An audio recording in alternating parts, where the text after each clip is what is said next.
to a conversation about cardiovascular complications of COVID. I'm speaking to you from my office at Penn Presbyterian. I'm one of the interventional cardiologists, and things are moving along a little bit up here. We've now started doing some elective cases. Patients aren't quite as afraid to come into the hospital. And so we are getting more towards normal, or at least we're a little bit less abnormal than we've been. And so things have moved along a little bit. I will be joined tonight by John Bullinga, who is the Director of Electrophysiology here at Penn Presbyterian, and he'll be talking about arrhythmic complications of COVID, and by Hansie Mathelier, who is one of our advanced heart failure physicians, who'll be talking about heart failure in COVID. And I'll finish up with a talk about thrombotic complications in COVID. Following that, we're going to have a panel discussion, a Q&A, a chat, and so we're going to hope that you all will send in all your questions. For that, I'll be joined by Dr. Mark Sorensen, who is the Medical Director of Penn Cardiology in Cape May, and by Dr. Steve Kornberg, who is the Medical Director of Penn Cardiology at Summers Point, and by Dr. Bob Patillo, who is also at Cape May and has a particular interest in heart failure. At this point, I'd like to start out by thanking Linda Lafferty, who has put this whole program together and has done a wonderful job. If there are any AV problems, it certainly is not her fault. It's the fact that one of us, most likely me, has pushed the wrong button. There is a quote, an old Chinese quote that says, "It's better to be a dog in times of tranquility than a human in times of chaos." At the end of the 19th century, that was transformed by the English into, "May you never be cursed to live in interesting times." These are certainly interesting times, and I want to start off by hoping that everybody is well and is making it through these times. We all need to support each other in these times, and by participating in events like this, we are supporting each other to help provide the best care we can to our patients and to each other. And for that, I thank you. At the end of the day, we will have our question and answer session, as I mentioned. If you go to the bottom of your screen and hover with your mouse, you can see that there is a chat icon, and you can send in questions that we will address at the end. We'll take all the questions at the end. And if we don't get to your question during the hour of the presentation, we will get back to you individually with those. And so with no further ado, I'd like to introduce again, John Bullinga, who will be speaking about arrhythmic complications of COVID. John? Thanks. Let's see, share screen. Let me just get to share.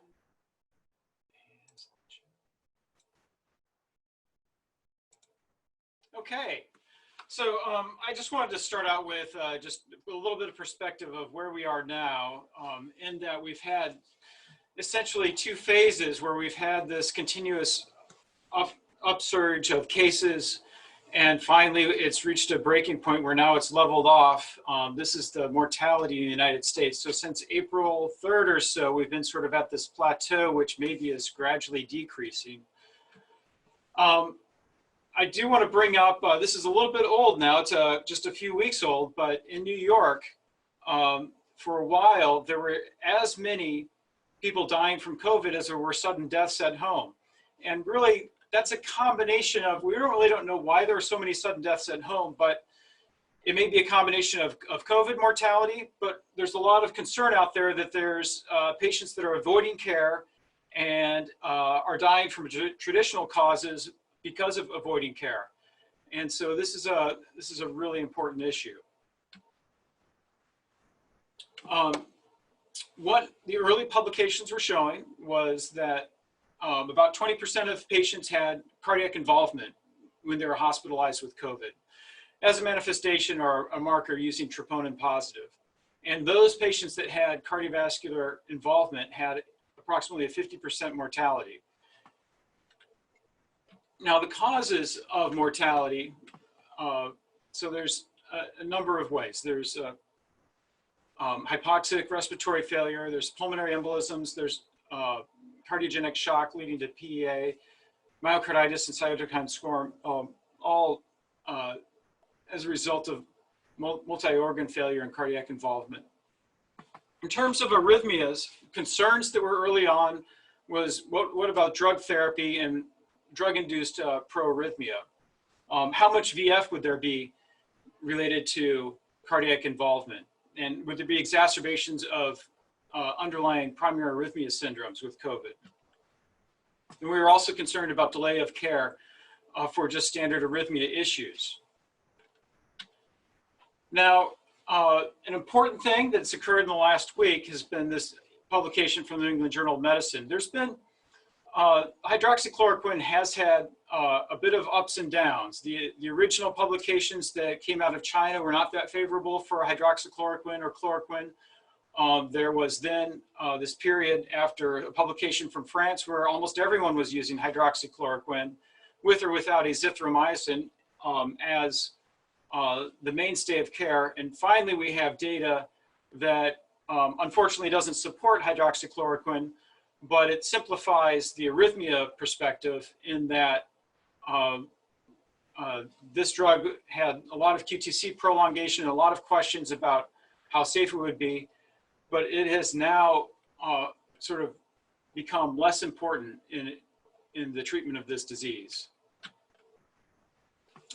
Just to review how much QTC prolongation there was, about 10% of patients with hydroxychloroquine or in combination with azithromycin were having QTCs greater than 500, and lots having nearly as much QTC prolongation.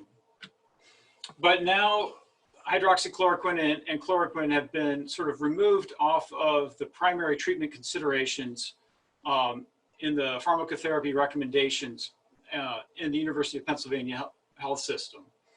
And so largely this concern has gone away. Raj Deo has spent some time at HUP collecting data on arrhythmia complications that have been observed in the hospital. This data has been submitted for publication, and he tells me that he's talked to some other people that have put together similar cohorts of data that have parallel results. Among their 118 patients in this cohort, there were 9 AFib episodes with, or patients with AFib and rapid ventricular rates, 6 non-sustained VTs, 3 PEA arrests. This is a lot less than we were expecting to see based on the early data from Wuhan, which was suggesting that up to 18% of patients would have arrhythmic complications. In their cohort, they did not have any urgent device implants or urgent ablations. Outside of this cohort, we have seen a progression of known arrhythmias. In particular, we put in several pacemakers, but this is certainly not the type of urgencies we were expecting. And so some early conclusions: the arrhythmias we've observed so far have been less severe than the original descriptions from Wuhan. Another thing to think about, and I guess Bill will tell us a bit more about this, but there is a prothrombotic state with COVID-19, and maybe we should be considering being a little more aggressive with anticoagulation. And if you have AFib, I would be at a pretty low threshold for anticoagulation. Pharmacotherapy. So what they had observed in these 118 patients, 75 had been treated with hydroxychloroquine and 10 had a QTC greater than 500, which is similar to the other publications.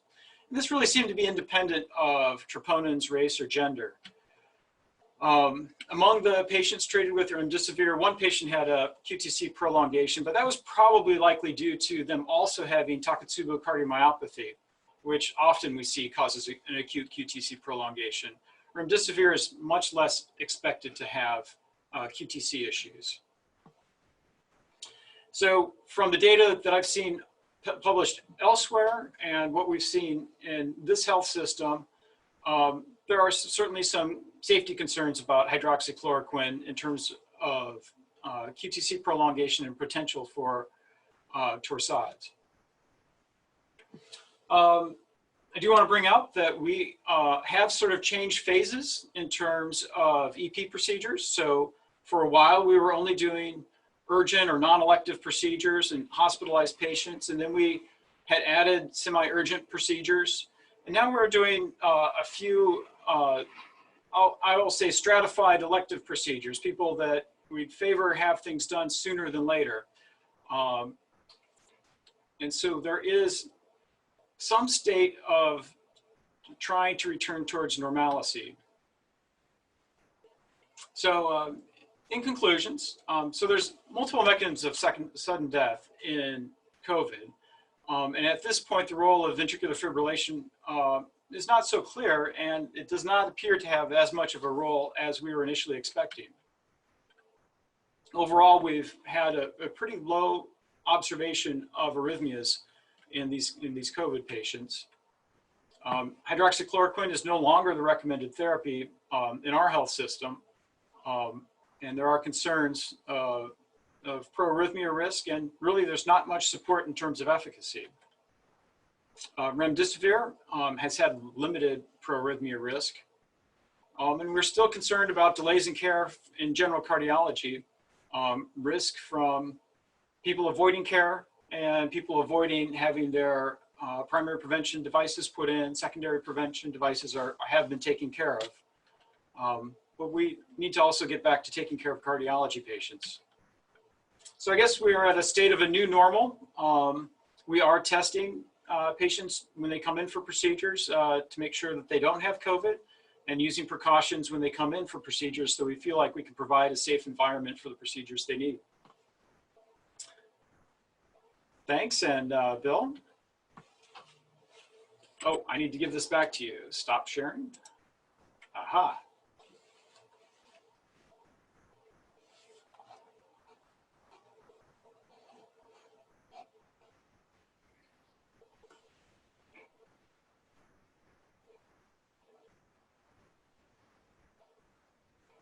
I think I'm next. So good evening, everyone.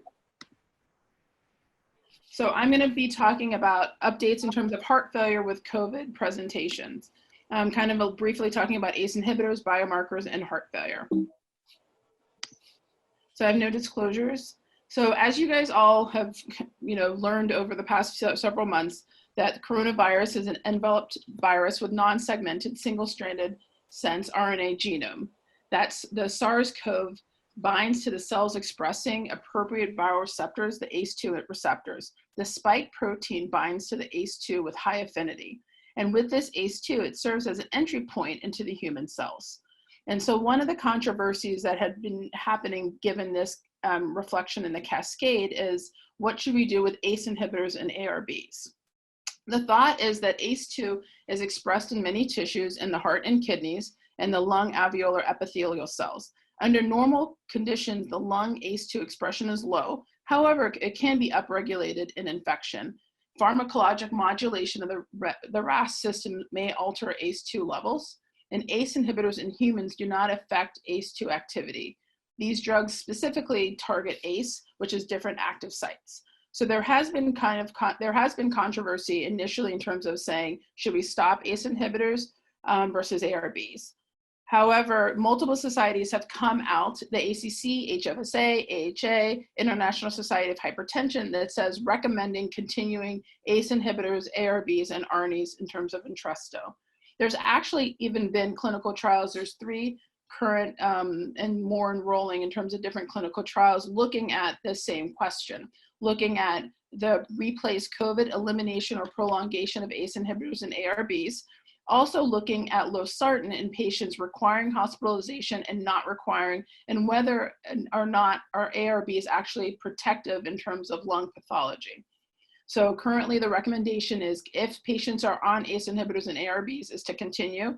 If a patient is hypotensive, stop the antihypertensives as you would appropriately in a septic or any type of shock. So going on to biomarkers, when we think about biomarkers and is someone at risk for cardiovascular manifestations, we think about what are the best biomarkers. And so multiple people have done different protocols or looking at studies. And one of the protocols that was initially presented by the Brigham group is that any patient that is hospitalized, a high sensitivity troponin, NT-proBNP, and a CPK are done on admission. For ICU patients, they are actually checked daily, and NT-proBNP when they're stable. For all of their inpatients, they actually check a high sensitivity troponin every other day. If patients had an elevated troponin and NT-proBNP, this would then lead to further testing in terms of 12-lead EKG, a point of care ultrasound, just to evaluate for abnormal LV or RV function. And if either of those are abnormal, looking into getting cardiology consultation and a formal echocardiogram. And if there are no new EKG changes or echo abnormalities, continue to serially monitor with biomarkers. Specifically, troponin, as John had mentioned, had been associated with mortality. And the thought is that rise or fall of the troponin was common amongst any patient with acute respiratory infections and correlated with disease severity. Detectable high sensitivity troponin was observed in most patients, and patients with significantly elevated were more likely to die, about half of those patients. And there was a direct non-coronary myocardial cause. And then given the presence of abundant distribution of the ACE2 receptor, the binding site of the SARS-CoV and cardiomyocytes, this might have postulated the cause of the myocarditis, which might further explain this rise in high sensitivity troponin. And per the ACC, the thought is, what do we do with troponin? So it is advised in terms of the ACC current recommendation is actually to only check the troponin if the diagnosis of acute MI is being considered on clinical grounds. And an abnormal troponin should not be considered evidence of an acute MI without corroborating evidence. And in terms of the early Wuhan studies, that a troponin rise in acute cardiac injury may be late manifestations of COVID-19. For proBNP, this is a marker of myocardial stress, frequently elevated amongst patients with severe respiratory illness. It's associated with unfavorable course among patients with ARDS. ARDS. Patients with COVID-19 have demonstrated significant elevations of proBNP. However, the significance of this finding is uncertain and should not necessarily trigger an evaluation. However, it's in terms of whether there should be further investigation. So some of the takeaways for COVID-19 patients with increased troponin and proBNP, it leads to a worse prognosis, which we're not surprised.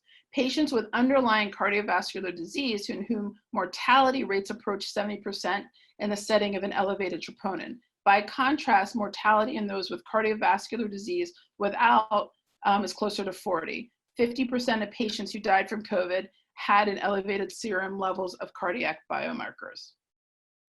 So when we think about the disease state in COVID-19, I like this article that was published in the Journal of Heart and Lung that looked at COVID as 3 stages. You have the early infection, pulmonary, and hyperinflammatory stages.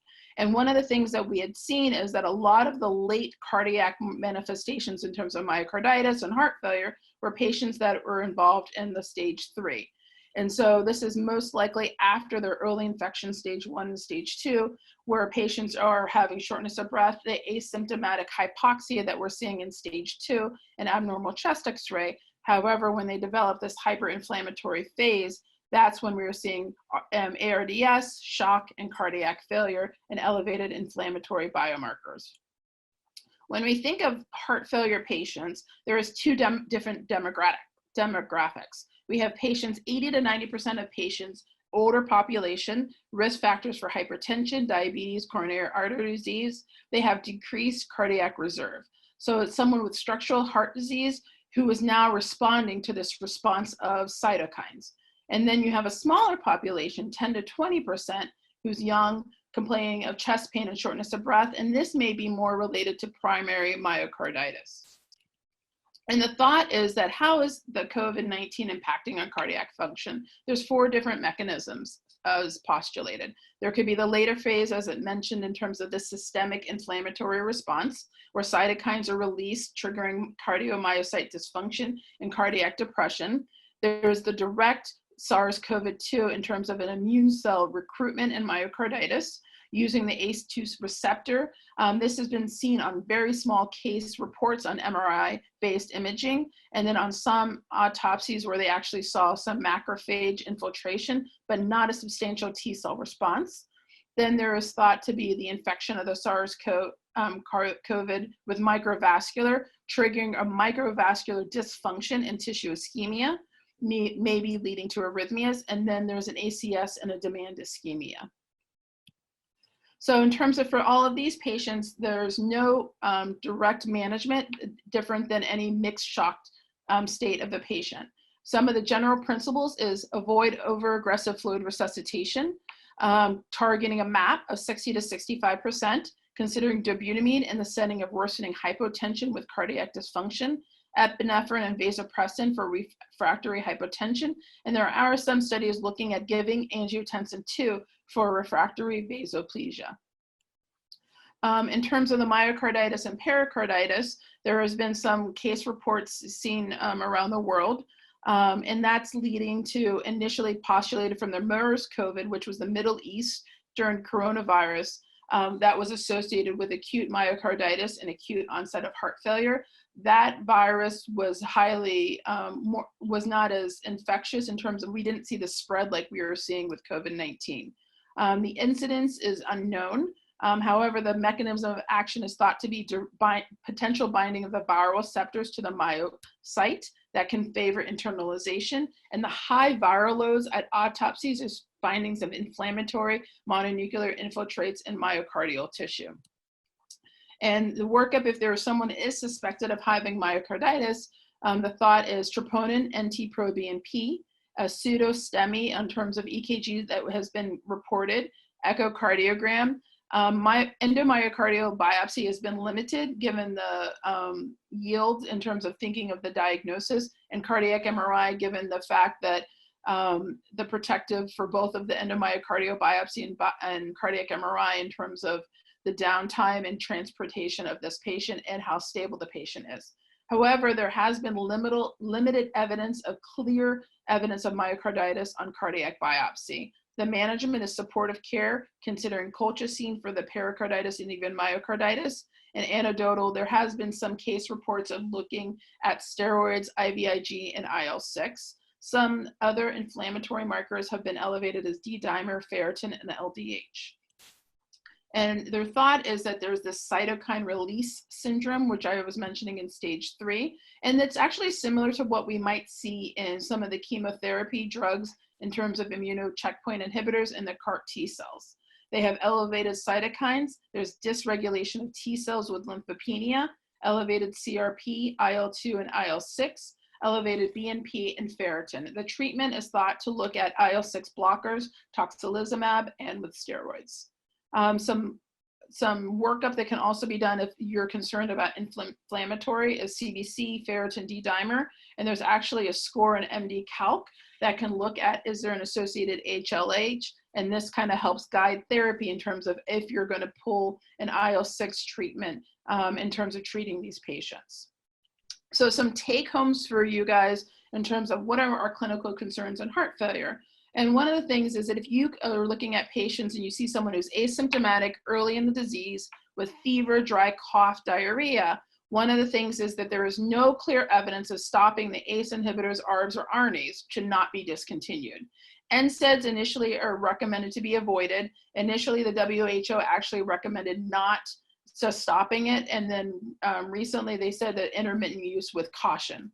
If someone has moderate disease with pulmonary complications and shortness of breath, including hypoxia, then the thought is to continue to risk stratify them. Check troponin to look for evidence of myocardial injury and prognosis, BNP, and consider an echo to evaluate the evidence of structural heart disease and high filling pressures, and avoiding overuse of IV fluids given worsening pulmonary edema.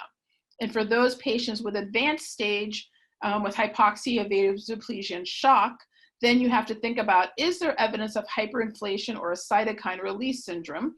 Is there elevated troponin, BNP, CRP, and ferritin? And if the EF is less than 50%, considering supportive care with inotropic therapy, but also can consider anti-cytokine therapies such as tocilizumab and steroids. Thank you.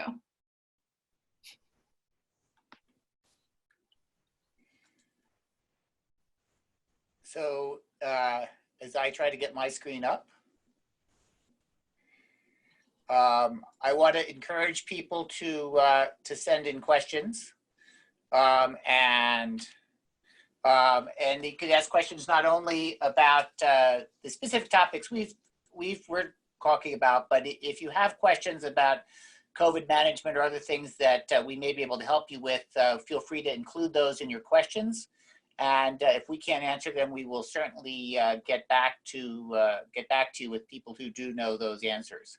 But I'm going to talk about thrombotic complications on COVID-19. And for those of you who read the Philadelphia Inquirer, you may remember this front page headline from May 2nd of this year, which says, "Stroke, doctor thought he was getting past the virus, and then he had a stroke." And these are the types of headlines that we've been seeing, talking about the thrombotic complications that weren't originally recognized and now have become such a big part of COVID. So in my talk, I'm going to talk just a little bit about pathophysiology, no photomicrographs or anything like that. We're talking about the Penn protocols for prophylaxis and treatment. And I'll be taking most of my talk directly from those Penn protocols. And Linda Lafferty will send out the entire protocol to you. It's about 5 pages. And she'll send it out to everybody who's registered and on the call if you like it. And you can feel free to use it and to share it as you would like. There's nothing proprietary about it. But one thing to recognize is that there's really no data. This is a data-free zone. And as you can see from John's talk, that we were using hydroxychloroquine and now we're not using hydroxychloroquine, and all the investigational things that Hansie was talking about, there's really very little data. And these recommendations are based on expert opinion alone. And if you were to come to me and say, well, this other institution likes to do X, I would say that's probably fine. Most of our recommendations are based on some degree of data, but certainly it's not based on the COVID population. And one of the interesting first thoughts is it's not entirely clear whether there's really that much more thrombosis with COVID than there was in otherwise medically ill patients. You have to go way back in history before we were treating medically ill patients with DVT prophylaxis, and the absolute number of thromboembolic events is about the same in the COVID population as it is in the previously untreated population of medically ill. The difference is I think we pretty much recognize that the nature of some of the thrombotic events in the COVID patients is worse, and they tend to be more aggressive, and so more aggressive treatment is appropriate. And so that's going to be one of the themes of my talk, is that we're going to have to do more than we used to do. So here's my single pathophysiology slide, Virchow's triangle, the 3 things that you need to form clotting: stasis, vascular wall injury or dysfunction, and a hypercoagulable state. And the COVID patients, of course, have all of these. You put a patient in the ICU and they're not moving. The only moving is when they're going from supine to prone. And so there is the ideal situation for stasis. Vascular wall injury or dysfunction clearly occurs. The mechanism is not entirely well known. It may be due to the ACE2 receptor, which Hansie just talked about. Clearly not a reason to start or to discontinue ACE inhibitors. In addition, there's an immense amount of inflammation in this condition, which also can cause direct vascular wall injury. And finally, inflammation in and of itself is a hypercoagulable state, and many of these patients are diabetic, they're obese, they have chronic kidney disease, and those are all conditions which cause changes in the coagulation state. And so really the COVID patients have all 3 components that are going to put them at increased risk of thrombosis. So what do we know? Well, we know that the risk of thrombosis and the degree of thrombosis increases with the degree of illness, which is a little bit different from your general medical patients. There are markers of abnormal coagulation, which are very common. And most patients will have elevated D-dimers and fibrinogens, but they will have a preserved PT, PTT, and a platelet count.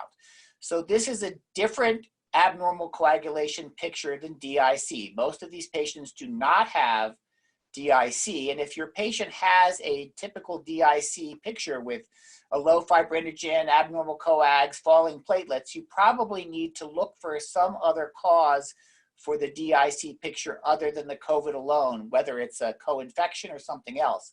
But these patients will have markers of abnormal coagulation, but it is not a DIC picture. The one thing that we don't do is we don't use these markers to guide care. And so we don't really use D-dimers that much. We can check them, they'll all be elevated. There are some programs that will use the D-dimer only to predict clinical decline. So if a patient comes in and has a relatively low D-dimer and suddenly the D-dimer goes from 1 to 10, that would predict that they are sicker than you may otherwise recognize, that clinical decline may be coming, and you need to look at them more closely. It does not necessarily associate with the presence of thrombosis. It's just a marker of illness. So we typically do not follow D-dimers here at Penn. The other thing that we know is that venous thrombosis is way more complicated than arterial thrombosis. Arterial thrombosis makes the headlines, as I saw in my title slides, but there are heart attacks, there are strokes, there are peripheral arterial thrombi, there are renal artery thrombi, but really the most common things are your typical venous thromboses, DVT, PE, catheter thrombosis, thrombosis of dialysis circuits, and they're much more common than the arterial thrombi. And the last thing is that bleeding is rare. If your patient is bleeding, it's probably not due to the COVID, it's probably due to something else. There is, however, a recognized antiphospholipid tight syndrome. Typical to your typical lupus anticoagulant or antiphospholipid syndrome, these patients may have an elevated PTT. And if these patients come in with abnormal coags without any evidence of bleeding, it is not a reason to avoid anticoagulation. If you have a question, this is when you should get a hematology consult. They can do sensitive testings for antiphospholipid antibodies. But a high PTT in these patients is not a reason to avoid anticoagulation. It actually may be a reason to, another reason to start antithrombotic therapy. So what are our recommendations? This relatively busy slide I'm going to take you through and hopefully make it more simple. And when we admit a patient to the hospital, automatically now we think about a level of DVT prophylaxis. It's start with it, they come in, you write their 40 milligrams of Lovenox, and then you go home and you don't worry about it. And one of the main take-home points here is that your consideration of antithrombotic therapy in a patient with COVID is not static throughout the hospitalization. It changes as the patient's condition changes. So let's start off with this slide. We'll start off, you can see my marker here. So obviously a patient who's got suspected or proven venous thromboembolism, we're going to treat them. But then we're going to try to figure out which little block our patient is. Is our patient stable on the floor? Is the patient critically ill in the ICU? Or is the patient gradually getting worse and we think they're going to end up in the ICU? So which block do they go in? And as with every other time you start antithrombotic therapy, the second thing you should be asking is, what is their bleeding risk?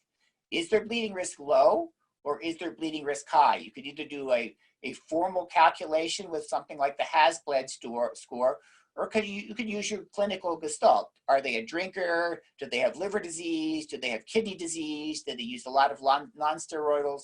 Have they had a previous GI bleed? Things that would make them higher risk of bleeding, or are they at lower risk of bleeding? So now you figure out where you're gonna go. You admit your patient to the medical floor, they have low risk of bleeding, and you're gonna give them standard intensity prophylactic therapy. They're getting worse, and you might use an intermediate intensity or actually move up to full therapeutic anticoagulation, and we'll go on into what that is on the next slide. And for the critically ill patient, if they have a low risk of bleeding, we're generally using full therapeutic anticoagulation in these patients, at least intermediate intensity anticoagulation. If patients have a higher risk of bleeding, you really want to start thinking back, can you cut back a little bit on that bleeding? You may, on the anticoagulation, the intensity, you probably still want to think about your anticoagulation.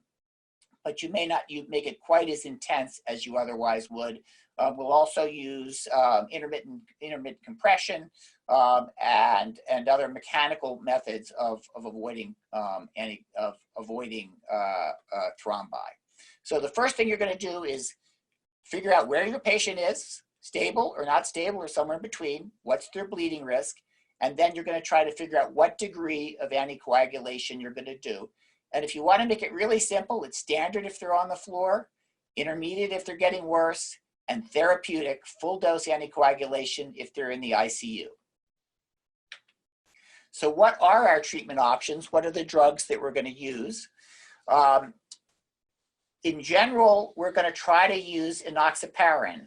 And the reason we're going to try to use enoxaparin is twofold. One is that you don't have to worry about heparin-induced thrombocytopenia. And the second thing is that you don't have to do any testing. You don't have to worry about PT-PTTs and adjusting the dose of heparin, unfractionated heparin that you would be using. And so it's safer and it's easier for the nursing staff and everybody who has to go into the room repeatedly to check their labs. So in most patients who have normal renal function, which hopefully will be true for all of our patients, although acute kidney injury is definitely a component of COVID, and so you have to keep an eye on that as well. But we're going to use, for standard intensity, it's the same thing that we're used to using all the time, enoxaparin 40 milligrams once a day, sub-Q for DVT prophylaxis. For intermediate intensity, it's 0.5 milligram per kilogram Q12 hours twice a day. And for full dose anticoagulation, it's the same dose you may be used to using for ACS or for DVT or PE. It's a full milligram per kilogram every 12 hours. And this is dosed on actual body weight, not on ideal body weight. As a patient's renal function starts getting worse, you have to start thinking about using unfractionated heparin in some of these patients, just because enoxaparin is contraindicated. There are data for using 1 milligram per kilogram every 24 hours in patients with moderate renal insufficiency. But with patients with severe renal insufficiency or on dialysis, remember that enoxaparin, or if you want to use fondaparinux, which some people may be using, that's contraindicated in patients with severe renal insufficiency. And in those patients, you're going to have to go back to the standard unfractionated heparin dosing of 5,000 units 2 or 3 times a day for standard, 7,500 units 3 times a day for intermediate, and a full heparin infusion with a goal APTT of 60 to 85 seconds, full dose anticoagulation with unfractionated heparin for patients with renal insufficiency. So again, it's just a matter of figuring out which block your patient goes in, and remembering that it may change as the patient is going. Your stable patient who comes in on the floor, you're going to start with 40 milligrams of enox twice a day. And then as they end up in the intensive care unit, you're going to want to change that, which is not what we're used to doing. We're used to leaving them on their 40 milligrams once a day as they move into the intensive care unit for general medical patients. In this population, as they move into the intensive care unit, we're going to change their enoxaparin dosing for 1 milligram per kilogram twice a day. And then as they go into renal failure from their COVID, you may have to change to once a day or to a heparin infusion. Obviously, if you have patients that are going to go in for procedures, you're going to want to use a heparin infusion.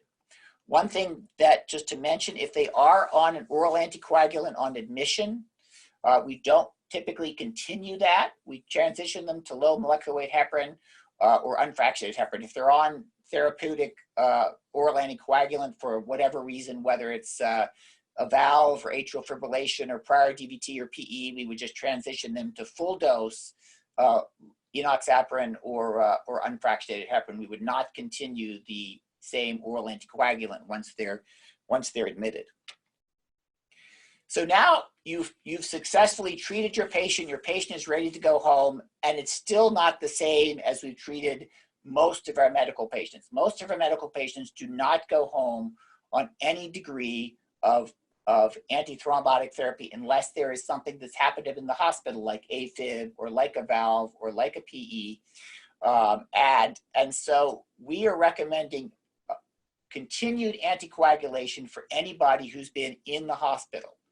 If they've been on prophylactic anticoagulation, there are data from medically managed patients, not COVID patients, and the 3 drugs that there are data for are Betrixaban, which is a newer 10A inhibitor, which is really not available, and so you can sort of ignore that, although it is approved. The second is Rivaroxaban or Xarelto at a half dose, 10 milligrams daily for about a month. And the third option would be enoxaparin for 40 milligrams daily for about a month. Just to note that there are data to support that in medically ill patients. It's not an FDA approved indication. And so most of our patients are either going to go out on Rivaroxaban, on Xarelto, 10 milligrams for about a month, or Enox for 40 milligrams. If your patient has been on full dose therapeutic anticoagulation, we actually recommend treating them like they've had a DVT or a PE and send them out on full dose anticoagulation for 3 months, just like you would have a patient in the hospital who had a DVT in the hospital or a PE in the hospital, and you're going to send them home on full dose anticoagulation. Obviously, it depends. Again, always you evaluate their bleeding risk. And if their bleeding risk won't tolerate full dose anticoagulation, at least try thinking about using standard prophylactic dosing, because we think they're at higher risk of out-of-hospital thrombotic events. Again, somewhat of a change for what we would do for discharging our standard medical patients. Some other thoughts. We don't recommend routine screening for venous thromboembolism, partly because we don't want to be taking our COVID patients all around the hospital, getting their CTPEs and getting their venous duplexes or bringing in techs into the rooms, but have a relatively low threshold for screening if you're concerned about it. The walking wounded, those with COVID but not ill enough to be hospitalized, we do not recommend prophylactic anticoagulation for that patient. You could be vigilant for evidence of thromboembolic event, but these patients are mobile. They're not going to have such a hyperinflammatory state. The risk of bleeding may exceed the benefit, and so we are not at this point using any antithrombotic therapy on patients who've never been in the hospital. And we're using NOACs, or DOACs if you prefer the term, for outpatient therapy, primarily again because there's no testing that's involved. And remember that when you're using a NOAC, you have to consider the renal function, depending on the choice you'd use. And the one time that you may have to worry about drug interactions is it looks like there may be some drug interactions with antiviral therapy. And so there are some interactions with remdesivir. Obviously, patients aren't going to be going home on that. But as antiviral therapy is developed for these patients, we have to make sure that they don't have any interactions with the NOACs, and so just be aware of that. So in conclusion, thrombotic complications are common in patients with COVID-19. The risk increases as the degree of illness increases, and so we require more aggressive and longer-term antithrombotic therapy, which is important in the treatment of these patients. And the nature of the antithrombotic therapy will change as patients move through their hospitalization, which is different for us. And it appears that antithrombotic therapy may reduce VTE. There are some data for that. And just parenthetically, I'm on the PE response team, the PERC team at Presby, and we have had no COVID-19 patients at PPMC who've required treatment for pulmonary embolism during the entire course of the COVID pandemic, suggesting, at least to me, that the aggressive antithrombotic therapy that we're using here at Presby and at Penn are beneficial and maybe helping our patients. So that's all I have, and I would hope that we have a number of questions that we can begin to address.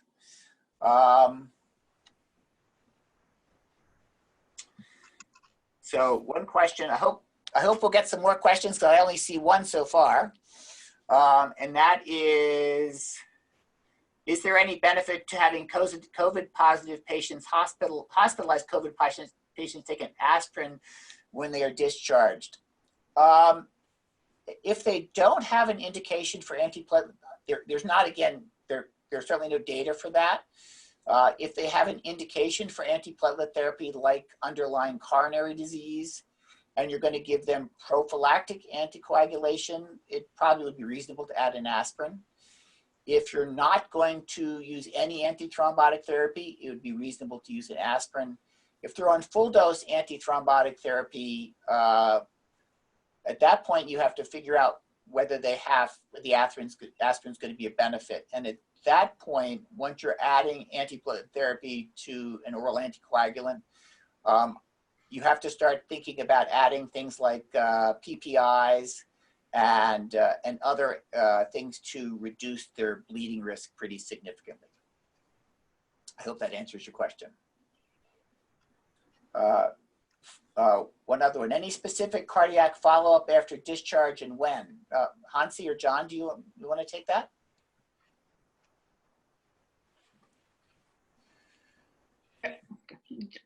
Go ahead, John. Oh, I was going to say, go ahead, because the EP side has been relatively, has been more benign than was expected from the early publications. It's been fortunate, and so there hasn't been as much, EP follow-up that's been needed. We are talking about doing MCOTs and all sorts of stuff to try and sort out, the risk of sudden death after hospitalization, and a lot of that does not seem to be arrhythmic related. So for patients that are concerned for heart failure who had elevated biomarkers in terms of proBNP and troponin, and if patients had LV dysfunction, one of the recommendations is it's in terms of at least cardiac follow-up to figure out when do you repeat, because as we are aware that some of these patients are Takotsubo, that may resolve. There's other patients, if it was direct myocarditis, then you would see a persistent, maybe potential LV dysfunction. So it's still kind of a data-free zone, but if someone had a high suspicion or had clinical heart failure in the hospital, it would be recommended to just treat them as a heart failure patient, and they should see cardiology for further evaluation. John, should they get an EKG as an outpatient?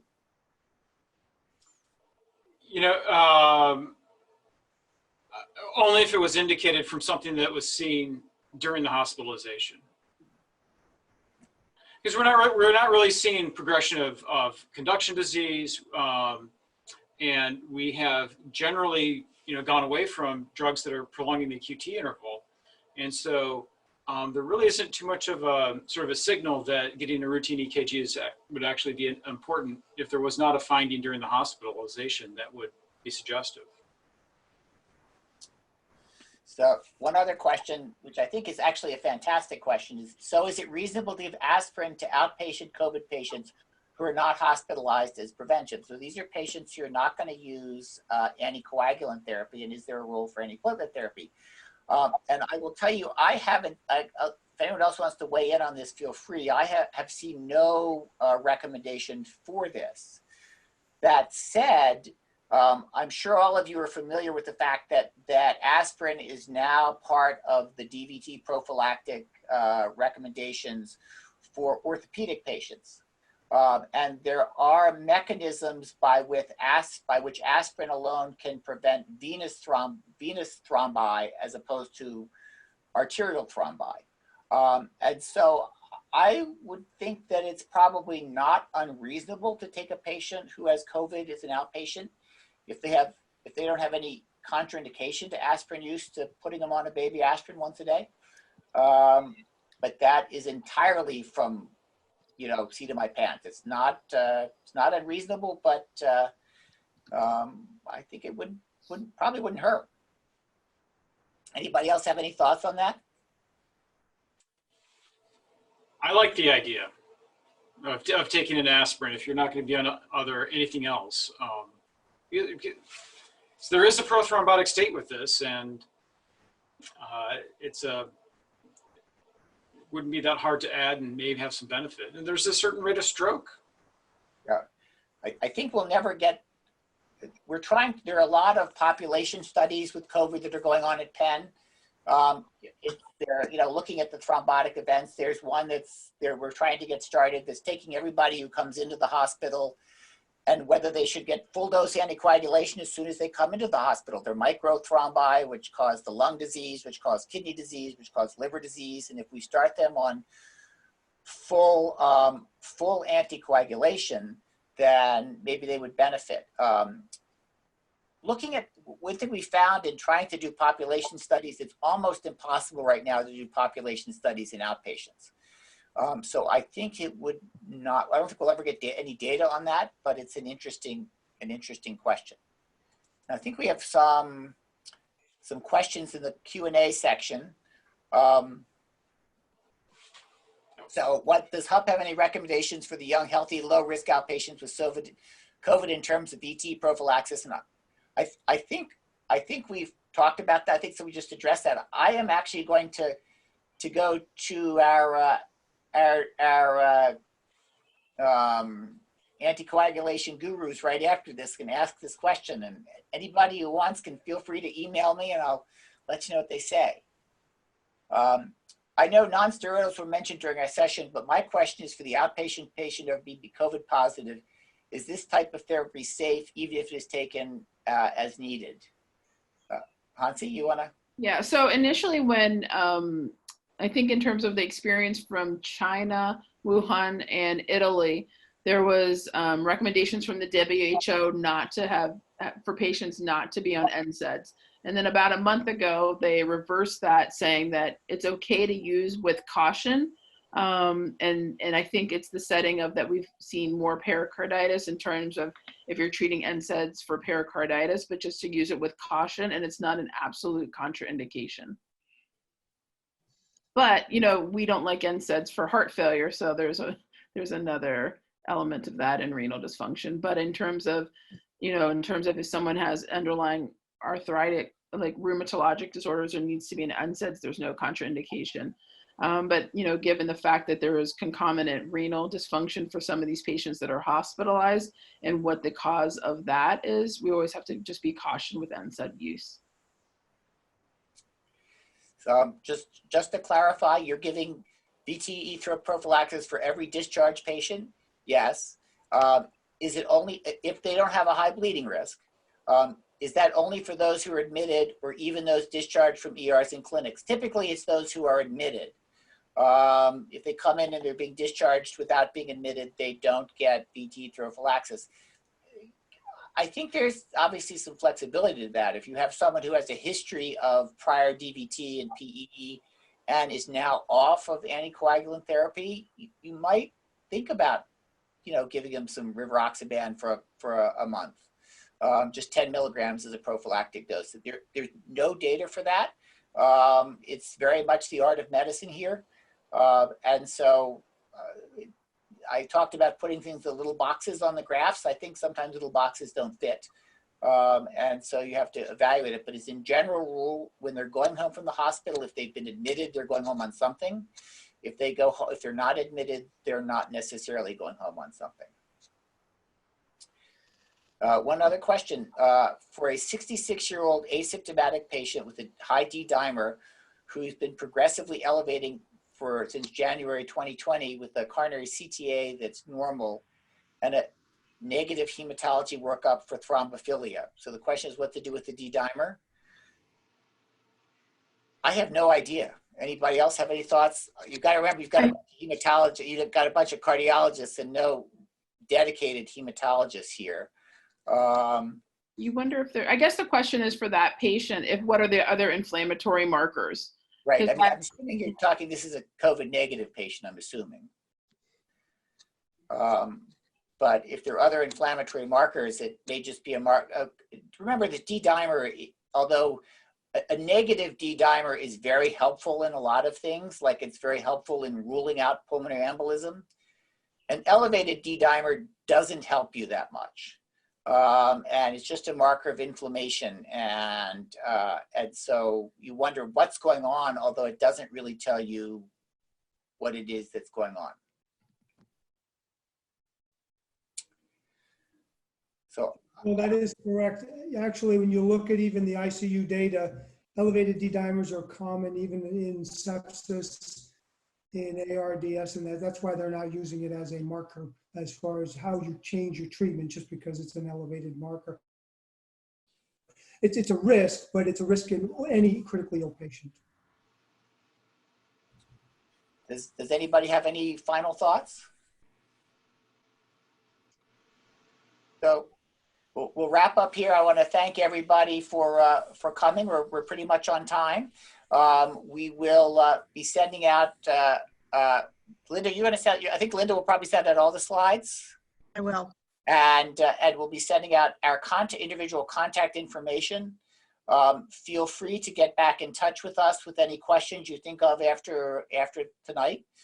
We will send out a copy of the Penn anti-thrombotic recommendations for patients with COVID that goes into some more detail. It gives some references. And as I say, I've gotten the official blessing from Penn to share this. And so you can share it with anybody that you would like. Post it in your ICUs. And again, thank you very much for joining us. We're all here to support each other and to provide the best care we can to our patients. And I wish that you all are well and have a good evening. Goodbye. Bye. See ya.